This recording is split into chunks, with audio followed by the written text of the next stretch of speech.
200 साल पुराना रहस्य, पत्थर पर दूध चढ़ाती थी गौ माता, खुदाई में प्रकट हुए गोलेश्वर महादेव।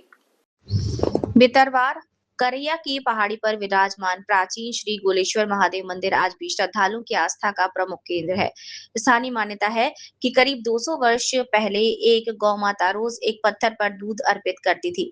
ग्रामीणों ने जब इस रहस्य को देखा और पत्थर को हटाया तो नीचे शिवलिंग के प्रकट होने की बात सामने आई। तभी से इस पवित्र स्थल को गोलेश्वर महादेव के नाम से जाना जाता है। आज भी दूर दराज से श्रद्धालु यहाँ पहुंचकर बाबा भोलेनाथ के दर्शन कर आशीर्वाद प्राप्त करते हैं। भितरवार से दीपक सेन की रिपोर्ट।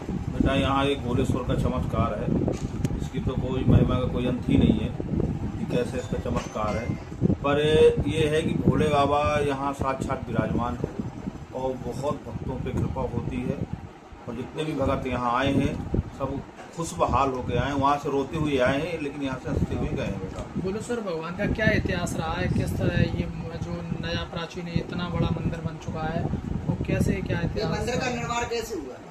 इतिहास का तो देखो, इनका भोले बाबा कोई इतिहास तो होता ही नहीं है।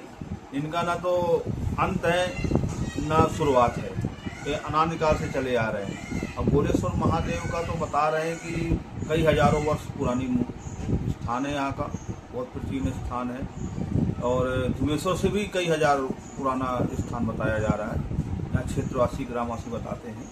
और दूसरी बात, यहाँ की महिमा बड़ी भव्य महिमा है कि स्वयं महाकाल उज्जैन वाले यहाँ विराजमान है। आप महाकाल में अर्जी लगा दीजिए और यहाँ गोलेश्वर में लगा दीजिए, तो वही होगा जो वहाँ का कृपा है। स्वयं गोलेश्वर की बड़ी कृपा है। महाराज जी, जैसा कि यहाँ ग्रामीण जन की प्रतिष्ठा कराई थी या अचानक ही यहाँ शिवलिंग प्रकट हुआ? मुझे ग्रामीणों को, अब ग्रामीणों से आपने क्या बताया वो नहीं है। ग्रामीणों ने ये बताया था कि यहाँ पे है कि गौ चराने आते थे, गौ माता आती थी यहाँ, उनके दूध पिंडी पे गिर जाता था तो राजा की गौ थी, तो एक दिन पता किया राजा ने कि दूध कहाँ गिरा जाती है, कौन दूध लेता है। फिर बाद में जब देखा तो स्वयं गोलेश्वर महादेव की कृपा हुई, प्रकट हुई और वहीं से इतिहास चालू हो गया। नहीं तो इनकी तो मूर्ति अनादिकाल से है, लेकिन पता वहीं से चला है। वो हो गए 1000-1500 वर्ष हो गए ये इतिहास को। शनिदेव की हमारे मन में एक ऐसा उल्लास आया, कम से कम नहीं तो 6 महीने से आ रहा था।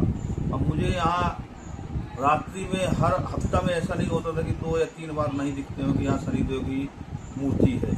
मुझे वो बहुत भव्य मेला और यहाँ ये भी दिखता था, ऐसा लगता था, मुझे महसूस होता था कि जो भी भगत आते हैं उसमें तेल चढ़ाते हैं, हाथ में पैर में तेल लगाएंगे चढ़ा के, उनका जो भी दर्द है हाथ पैर का वो पूरा नष्ट हो जाता है और सही हो जाता है। और वही आज हो रहा है, जो सपनों में देखता था वो आज वही हो रहा है। मैं देख रहा हूँ कि भगत जितने भी आते हैं तेल चढ़ाते हैं और चढ़ा के वही जो अपने शरीर पर लगाते हैं जहाँ दर्द है या कुछ पैरों में हाथों में, तो पूरा दुख दर्द होता है, पूरा सही हो जाता है।